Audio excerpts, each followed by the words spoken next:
अस्सलाम वालेकुम दोस्तों। मेरा नाम सबेरा है और घर में हम 3 ही लोग थे, अम्मा, अब्बा और मैं। क्योंकि मैं अपने वालिदैन की इकलौती औलाद थी, मगर गरीबी की वजह से मैं कोई ऐश वाली ज़िंदगी नहीं गुजार रही थी। क्योंकि अब्बा एक बंगले पर काम करता था।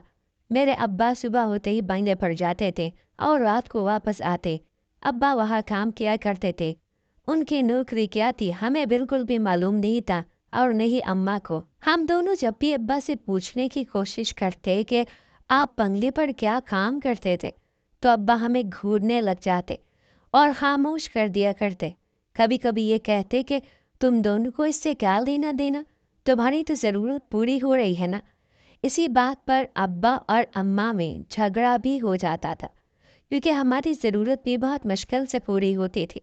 लेकिन अब्बा को कुछ नज़र नहीं आता था। वो अपने काम के बारे में ईमानदार थे। सर्दी, गर्मी, बारिश होते हुए भी निकल जाते थे। कभी कभी अम्मा रोते हुए कहती कि पता नहीं तेरा अब्बा बंगले पर क्या काम करता है, उसे तो इतने पैसे भी नहीं मिलते कि हमारी ज़रूरत ही पूरी हो सके, और हमसे रूठ रूठ कर यूं बंगले पर ऐसे चला जाता है जैसे कि हमसे भी ज़्यादा कोई ज़रूरी चीज़ उसके लिए वहाँ इंतज़ार कर रही हो। मैं पिछले 3 साल से अम्मा और अब्बा की ये बातें और तकरार सुन रही थी, और कभी कभी तो मेरा दिल चाहता था कि मैं अब्बा के साथ बंगले पर जाऊं और जाकर देखूं कि वो वहां पर करते क्या है। फिर एक दिन ये मौका मेरे हाथ आ ही गया। गर्मी बहुत हो रही थी। अब्बा तैयार होकर काम पर जा रहे थे, तो मैंने भी कह दिया कि आज से मैं भी आपके साथ बंगले पर जाऊंगी। कम से कम ठंडे कमरे में तो बैठकर सुकून मिलेगा। अब्बा ने मुझे गहरी नज़रों से देखा और कहने लगे कि हमारा घर छोटा और गर्म ज़रूर है, लेकिन अमीरों के बंगलों से कहीं ज़्यादा अच्छा है। वैसे भी अमीर लोगों से ज़्यादा दोस्ती अच्छी नहीं होती। अब्बा की बात सुनकर मैंने नाराज़गी से कहा कि तुम खुद तो सारा दिन वहाँ पर ठंडे एसी में गुजार कर आते हो, ठंडक के मज़े लूटते हो, और हम यहाँ टीन की चादर में पड़े रहते हैं। हमारी चादर भी गल चुकी है। सारा दिन धूप छन छन कर कमरे में आती है। मैं तो आज यहाँ नहीं रहूंगी। मुझे तो आप अपने साथ लेकर ही जाएं। अब्बा ने फिर से मुझे सख्ती से इनकार कर दिया और कहने लगे कि मैं वहाँ आराम करने के लिए नहीं जाता। तेरा भला वहाँ पर क्या काम होगा। अब्बा के इस तरह इनकार करने पर मुझे कुछ अजीब सा लग रहा था। पता नहीं अब्बा बंगले पर ऐसा कौन सा काम किया करता था जो शायद मुझे और अम्मा से छुपाना चाहते थे। मेरे अंदर एक नया ख्वाब सच गया, और मैंने तय कर लिया कि मैं जान कर ही रहूंगी कि आखिर वो बंगले पर जाकर करते क्या है। मेरे अब्बा सुबह होते ही बंगले पर जाते थे और रात को वापस आते थे। अब्बा वहाँ काम किया करते थे और उनकी नौकरी क्या थी हमें बिल्कुल भी मालूम नहीं था। हम दोनों जब भी अब्बा से पूछने की कोशिश करते कि आप बंगले पर क्या काम करते हैं, तो अब्बा हमें घूरने लग जाते। शायद वो अपना काम हमसे छुपाना चाहते थे, मगर हमें तजस्सुस था कि आखिर अब्बा उस बंगले पर ऐसा क्या काम करते थे जिसके बारे में वो हमें भी नहीं बता सकते थे। इसीलिए मैं दोबारा से जिद करने लगी और उनके पीछे चल दी। आज तो मैं भी बंगले पर ही जाऊंगी और सारा दिन आपके साथ ही रहूंगी। इससे पहले कि वो दोबारा इनकार करते, अम्मा भी मैदान में उतर आई और कहने लगी कि बच्ची ठीक ही तो कह रही है। यहाँ सारा दिन गर्मी में क्या करेगी, तुम इसे अपने साथ ले जाओ, ये कौन सा तुम्हें तंग करेगी। दर हकीकत अम्मा मुझसे जान छुड़ा रही थी, क्योंकि उन्हें पता था कि मैं घर में रहूंगी तो सारा दिन उनका दिमाग खराब करती रहूंगी। और मेरे बंगले पर जाने से अम्मा को भी पता चल जाना था कि अब्बा सारा दिन बंगले पर करते क्या है। जब अम्मा और मैंने अब्बा से बहुत ज़्यादा दबाव डाला, तो वो मुझे ले जाने के लिए तैयार हो गए। हम कच्ची बस्ती में रहते थे, लेकिन बंगले वाली सोसाइटी कुछ ही दूर थी। फासला बहुत दूर था, लेकिन इन दोनों के दरमियान जो फ़र्क था वो शायद ख़त्म नहीं हो सकता था। एक तरफ भूख और ख्वाहिश की जंग थी, तो दूसरी तरफ पैसों की कोई परवाह नहीं थी।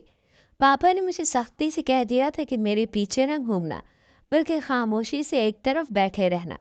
मुझे शिकायत का मौका मिले तो मैं तुझे वापस घर छोड़ कर जाऊंगा।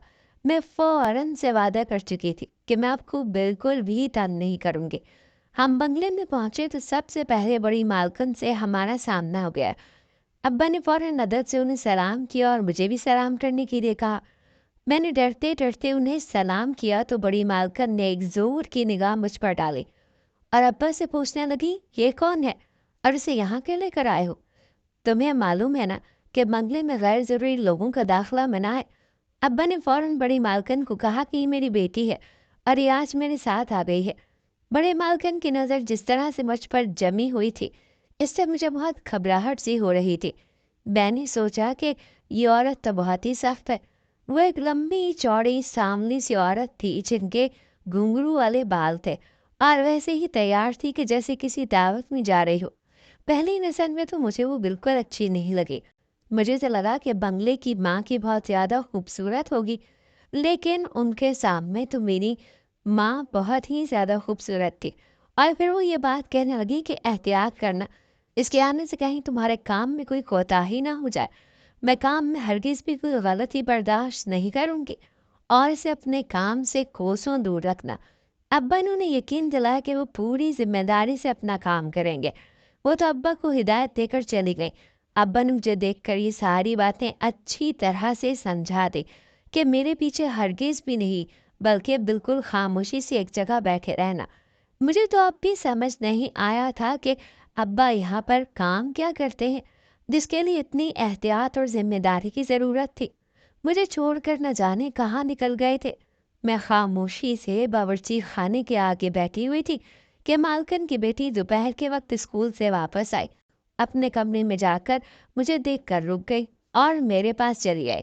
वो मुझसे कुछ साल ही छोटी थी। मुझे देखकर उसकी नज़रें चमकने लगीं और फिर वो मेरे करीब आकर पूछने लगी कि तुम कौन हो और यहाँ क्या कर रही हो? मैंने उसे बताया कि मैं आपके नौकर की बेटी हूँ। वो सुनकर बहुत खुश हुई, कहने लगी चलो फिर मेरे कमरे में चलो, हम मिलकर मज़े करेंगे। शायद मालकिन की बेटी इस बड़े से बंगले में तन्हाई का शिकार थी, क्योंकि उसके दोनों बड़े भाई पढ़ाई के लिए बाहर गए हुए थे और उसकी कोई भी बहन नहीं थी। ये बात अब्बा ने मुझे रास्ते में बताई थी। मुझसे मिलकर वो बहुत ज़्यादा खुश हुई और सारा दिन उसने मेरे साथ बहुत हंसी खुशी गुजार दिया। मुझे लगा ही नहीं था कि वो इतने बड़े बंगले की मालकिन की बेटी है। उसके अंदाज बिल्कुल मेरी तरह थे, लेकिन उसका उठना बैठना और बातें करना ये बता रहा था कि ये करोड़पति माँ की औलाद है। वो दिन मेरी जिंदगी का यादगार दिन बन गया। इतने बड़े बंगले में दिन गुजारना मेरे लिए किसी ख्वाब से कम न था। और फिर मालकिन की बेटी ने मुझे बहुत ही ज़्यादा खूबसूरत बना दिया। उस दिन को उसने मुझे एक से बढ़कर एक मज़े की चीज़ खिलाई और एसी की ठंडक में सारी गर्मी ख़त्म हो गई। लेकिन सारा दिन अब्बा मुझे कहीं नज़र नहीं आए और ना ही मेरे पास आए। पता नहीं वो काम पर थे और क्या काम कर रहे थे। मैं भी मालकिन की बेटी के साथ ऐसे मशगूल हो गई कि उनका ख्याल ही नहीं आया और सारा दिन ऐसे ही गुजर गया। इसके बाद मैं अक्सर अब्बा से फरमाइश करने लगी कि मुझे भी बंगले में जाना है। अब्बा को भी मुझे ले जाने में कोई एतराज़ ना हुआ, क्योंकि वो जानते थे कि मैं सारा दिन मालकिन की बेटी के साथ गुजारूंगी, उन्हें तंग नहीं करूंगी। अलबत्ता वो मुझे आगाह करते थे कि बड़ी मालकिन के सामने मत जाना। अब्बा को बड़ी मालकिन का बहुत ज़्यादा डर था, कहीं ऐसी कोई बात थी जो मुझे मालूम नहीं थी। ऐसे ही एक दिन जब मैं अब्बा के साथ बंगले पर गई तो इत्तेफाक से हमारे सामने पहले ही बड़ी मालकिन से मुलाकात हो गई। मुझे देखते ही वो कड़क लहजे में कहने लगी, आज फिर चली आई हो, तुमसे अपने घर में बैठा नहीं जाता। उनके जुमले में अजीब सी ताकत थी। मैं फिर उनसे डर गई और मैं घबरा कर अब्बा के पीछे छुपने लगी। अब्बा ने मेरी तरफ देखा और फिर अब्बा बड़बड़ाते हुए कहने लगी कि रात से हमारे घर में कोई लाइट नहीं आ रही। आज मौसम बहुत गर्म था, इसीलिए ये जिद करने लगी कि मुझे भी मालकिन के घर ले चलो। बड़ी मालकिन अब्बा से कहने लगी कि ठीक है, फिर ये तुम्हारे काम के दरमियान ना आए। तुम समझदारी से अपना काम करो और इसे एक तरफ बिठा दो। जानते हो ना कि तुम्हारा काम किस कदर ज़रूरी है। अब्बा ने फौरन सर हिला दिया। बड़ी मालकिन से ये कहकर अपने कमरे में चली गई और अब्बा नाराज़गी से मुझे देखते हुए कहने लगे, इसीलिए मैं तुझे यहाँ लेकर नहीं आता। बड़े बड़े बंगले हम जैसे लोगों के लिए नहीं बने हैं। मगर तुम और तुम्हारी माँ मेरी बात ही नहीं मानती। मैंने अब्बा की बात को नज़रअंदाज किया। ना ही मुझे बड़ी मालकिन से कोई लेना देना था और ना ही उनकी किसी बात से मुझे कोई फ़र्क पड़ता था। मुझे तो यहाँ की ठंडी हवा नसीब हो गई, क्योंकि चारों तरफ ऐसे एसी चल रहा था और मैं जानती थी कि मालकिन की बेटी जो ही मुझे देखेगी वो मुझे देखते ही खुद अपने कमरे में ले जाएगी, क्योंकि वो मेरी बहुत अच्छी दोस्त बन गई थी। मालकिन की बेटी हरगिज़ भी बड़ी मालकिन जैसी नहीं थी, क्योंकि वो बहुत मोहब्बत करने वाली एक बड़े दिल वाली लड़की थी। मालकिन गरीबों से नफरत करती थी, मगर मालकिन की बेटी का बहुत ज़्यादा सीधा सादा मिजाज था और यही वजह थी कि हम दोनों के दरमियान काफ़ी अच्छी दोस्ती हो चुकी थी। मुझे उधर बैठे अभी कुछ ही देर गुजरी थी कि मालकिन की बेटी किसी काम के लिए कमरे से बाहर निकली। मुझे उसे देखकर बहुत अच्छा लगा। उसने मुझे देख लिया और फौरन हाथ पकड़कर अपने कमरे में ले गई। वो जल्दी जल्दी बता रही थी कि उसके स्कूल में पार्टी है और वो उसकी तैयारी में मसरूफ़ है। मैंने तो आज तक स्कूल की शक्ल नहीं देखी थी और ऐसे में 18 साल की हो गई। मगर अब्बा ने मुझे पढ़ने ना दिया। उसकी वजह गरीबी थी या कुछ और, मुझे इस बात का पता न चल सका। उस दिन मालकिन की बेटी मेरे सामने अपने कपड़े लाए बैठी थी, जो वो दुबई से खरीद कर लाई थी, और इन कपड़ों को देखकर मेरी आंखें खुली की खुली रह गई। मैंने आज तक इतने महंगे कपड़े नहीं देखे थे। मालकिन की बेटी मुझसे पूछ रही थी कि मैं स्कूल की पार्टी में कौन से कपड़े पहनूं, और मैं सोच रही थी कि इनमें से कोई एक जोड़ा ऐसा नहीं जिसे मैं रिजेक्ट कर दूं। फिर मालकिन की बेटी ने खुद ही एक जोड़ा उठा लिया और कहने लगी, ये मुझ पर बहुत अच्छा लगेगा। मैंने हाँ में सर हिला दिया। मैं ज़्यादातर उसकी हर बात में हाँ मिला दिया करती थी। मैं उसे नाराज़ करके उसकी दोस्ती ख़राब नहीं करना चाहती थी। लेकिन मेरे दिल में एक अजीब सी हसरत पैदा हो गई। मेरे तन पर जो लिबास था वो भी उसकी उतरन थी, और इतने खूबसूरत लिबास देखकर मेरे दिल का भी चाह रहा था कि मेरे पास भी ऐसे कपड़े हों। सारा दिन मैं मालकिन की बेटी के साथ ऐसे ही गुजार दिया करती। शाम को जब मैं अब्बा के साथ वापस घर लौटती तो मेरा चेहरा ओढ़ा हुआ देखकर अब्बा कहने लगे, क्या बात है, छोटी मालकिन के साथ कोई बात हुई है? मैंने अब्बा से कहा कि आखिर हम कब तक ऐसी ज़िंदगी गुजारेंगे? मेरे पास 2 ही जोड़े हैं, एक धुलता है तो दूसरा पहन लेती हूँ। मुझे भी अच्छे-अच्छे कपड़े चाहिए। उन्होंने मुझे घूर कर देखा और कहने लगे, तुम इसीलिए बंगले पर जाती हो, ताकि वापसी पर ऐसी फरमाइशें कर सको। इसीलिए तुम्हें बंगले पर नहीं ले जाता था, मगर तुम दोनों माँ बेटी रोज़-रोज़ मेरा सर खा जाती हो। तुम्हें नहीं मालूम तुम्हारे बाप की औकात क्या है। खुदा का शुक्र है कि तुम्हें खाने को मिल रहा है, वरना मेरी तो ये भी औकात नहीं है। ये सुनकर मुझे बहुत दुख हुआ। एक मालकिन की बेटी है जिसके वालिदैन उसकी हर ख्वाहिश उसके मुंह से निकलने से पहले ही पूरी कर देते हैं, और एक मैं थी जो इकलौती होने के बावजूद हर चीज़ के लिए तरस रही थी। मगर मैं अब्बा का चेहरा देखा।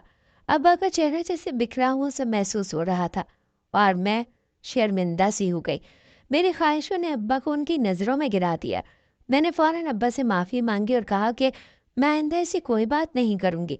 और मैं सोच रही थी कि क्या कोई ऐसा जादू का चिराग मुझे मिल जाए, जिसे घिसने से जिन निकले और हम अमीर हो जाए, और हमारी गुर्बत को चुटकियों में दूर कर सके, और हम एक अच्छी ज़िंदगी गुजार सकें। एक अच्छी ज़िंदगी को जीने का हक हर इंसान का है। मेरी बस इतनी सी ख्वाहिश थी। अब ये कुछ दिनों तक अब्बा मुझे जानबूझकर बंगले पर लेकर नहीं गया, और फिर एक दिन मैंने अब्बा से बात की और बहुत ज़िद की कि मुझे मालकिन की बेटी याद आ रही है। तो अब्बा मुझे अपने साथ ले गए, लेकिन कहने लगे कि अमीर लोगों से ज़्यादा मिलने-जुलने की ज़रूरत नहीं है। हमारे पास जो कुछ भी है वही काफ़ी है। मैंने फ़ौरन अब्बा से वादा कर लिया कि मैं ज़्यादा मिलूँगी नहीं और ज़्यादा फ़रमाइश भी नहीं करूँगी। जैसे ही मैं बंगले पर पहुंची तो मालकिन की बेटी ने मुझे देखा। वो मुझे देखकर बहुत ज़्यादा खुश थी और मेरा हाथ पकड़कर अपने कमरे में ले गई। अपना नया फ़ोन और अपने नए-नए जूते दिखाने लगी। इतना महंगा और कीमती फ़ोन देखकर मेरा दिल ललचा गया। अब्बा से किया गया वादा मैं भूल गई। अचानक बहुत सी ख्वाहिशों ने मेरे दिल में जन्म लिया, और ना चाहते हुए भी मैंने मालकिन की बेटी से पूछ लिया कि तुम लोग इतने अमीर कैसे हो गए? क्या तुम्हारे पास पैसे दरख्त से मिलते हैं, या फिर तुम्हारी अम्मा को कोई बड़ा कारोबार है? मेरी बात सुनकर वो ज़ोर-ज़ोर से हँसने लगी और कहने लगी, कैसी बात कर रही हो?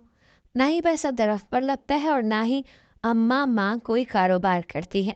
बस अम्मा एक काम करती है और उससे बहुत सारा पैसा मिल जाता है। मैं उसकी बात सुनकर हैरान हो गई। उसकी माँ ऐसा कौन सा काम करती है जिससे वो करोड़ों के पैसे कमा रही है? मेरे अब्बा तो सालों से इस बंगले में नौकरी करते हैं, लेकिन उनके घर तो पैसा नहीं था, और हमारी अभी तक किस्मत नहीं बदली थी। मैंने दिल से कहा कि मुझे भी तो बताओ कि तुम्हारी अम्मा क्या काम करती हैं। मुझे भी अमीर होना है और मैं भी काम करना चाहती हूँ। मालकिन की बेटी ने मेरे मुंह पर हाथ रख दिया और कहने लगी, अगर देखना चाहती हो तो मैं तुम्हें दिखा सकती हूँ, लेकिन ये बात किसी के सामने ना कहना। अगर तुम भी अम्मा की तरह काम करोगी तो देखना, मेरे पास भी बहुत ज़्यादा पैसे आ जाएंगे। मालकिन की बेटी बहुत ही ज़्यादा सादा और मासूम थी। मैं जानती थी कि ये बात मुझे अपनी सादगी और मासूमियत में कह रही है, इसीलिए मैं इसकी हाँ में हाँ मिलाती चली गई। اس نے میرا ہاتھ پکڑا اور چوری چپکے مجھے اپنی ماں کے کمرے تک لے گئی۔ میں نے اس سے کہا کہ یہ بڑی مالکن کا کمرہ ہے، اگر انہوں نے مجھے دیکھ لیا تو میری خیر نہیں ہوگی۔ کہنے لگی تم چلو تو صحیح، اماں کو تو پتہ بھی نہیں چلے گا۔ میں نے کھڑکی سے دیکھا تو اماں لان میں ہے اور انہیں یہاں آنے میں وقت لگے گا۔ وہ مجھے زبردستی اپنے ماں کے کمرے میں لے گئی۔ کمرہ خالی تھا۔ اس نے مجھے بستر کے نیچے چھپایا اور خود بھی میرے ساتھ چھپ گئی۔ ڈر کے مارے میرا سانس رک گیا تھا، مگر میں آج جان لینا چاہتی تھی کہ ابا کے بنگلے کی مالکن ایسا کیا کام کرتی ہے جس سے وہ راتوں رات امیر بنتی جا رہی تھی۔ پھر تھوڑی دیر کے بعد مالکن نے کمرے کا دروازہ کھولا اور مالکن ایک مرد کو اپنے ساتھ لے کر بستر پر بیٹھ گئی۔ اس کے بعد جو منظر میں نے اپنی آنکھوں سے دیکھا، میرے تو ہوش ہی اڑ گئے۔ مگر مالکن کی بیٹی پر کوئی اثر نہ ہوا، کیونکہ شاید وہ اس چیز کی عادی ہو چکی تھی، مگر میں جوان ہونے کے باوجود یہ سب پہلی بار دیکھ رہی تھی، اسی لیے گھبرا گئی اور اسی گھبراہٹ میں میری چیخ نکل گئی اور میری چیختے ہوئے دروازے کی طرف بھاگی تو باہر مجھے ابا مل گئے، جو کہ باہر کھڑے نگرانی کر رہے تھے۔ ابا نے مجھے کمرے سے نکلتا دیکھا تو وہ سمجھ گئے کہ میں کیا کچھ دیکھ چکی ہوں، اسی لیے وہ بھی گھبرا گئے۔ مگر یہ سب دیکھ کر مالکن بہت غصے میں تھی اور اس نے میرے ابا کو کھڑی کھڑی سنا دی اور پھر کہا، میں نے تم سے کہا تھا نا کہ اس کے آنے کے بعد احتیاط کرنا، اس کے آنے سے کہیں تمہارے کام میں کوئی کوتاہی نہ ہو جائے۔ میں کام میں ہرگز بھی کوئی غلطی برداشت نہیں کروں گی اور اسے اپنے کام سے کوسوں دور رکھنا، مگر تم میرا حکم بھول گئے اور اس لڑکی کے سامنے ہم سب کو شرمندہ ہونا پڑا۔ تمہیں پتہ ہے ہمیں اس کام کو سب سے چھپا کر رکھنا پڑتا ہے، مگر تم نے میرا راز کھول دیا، اسی لیے میں تمہیں اس نوکری سے نکال رہی ہوں۔ یہاں سے چلے جاؤ اور واپس کبھی مت آنا۔ اس دن میں اور ابا ایک دوسرے سے بہت شرمندہ تھے، مگر ہم دونوں نے یہ بات اماں سے چھپا لی، کیونکہ اب میں اپنے باپ کو اپنی ماں کے سامنے اور شرمندہ نہیں کرنا چاہتی تھی۔ ابا سے غلطی ضرور ہوئی تھی، مگر آج جو کچھ ہوا اس پر ابا بہت شرمندہ تھے اور ابا نے ایک اور بنگلے پر نوکری کر لی، مگر اس بار ابا کوئی غلط کام نہیں کرتا تھا، کیونکہ وہ جان چکا تھا کہ اب اس کی بیٹی بھی جوان ہو چکی ہے، اسی لیے اسے احتیاط کرنی ہوگی۔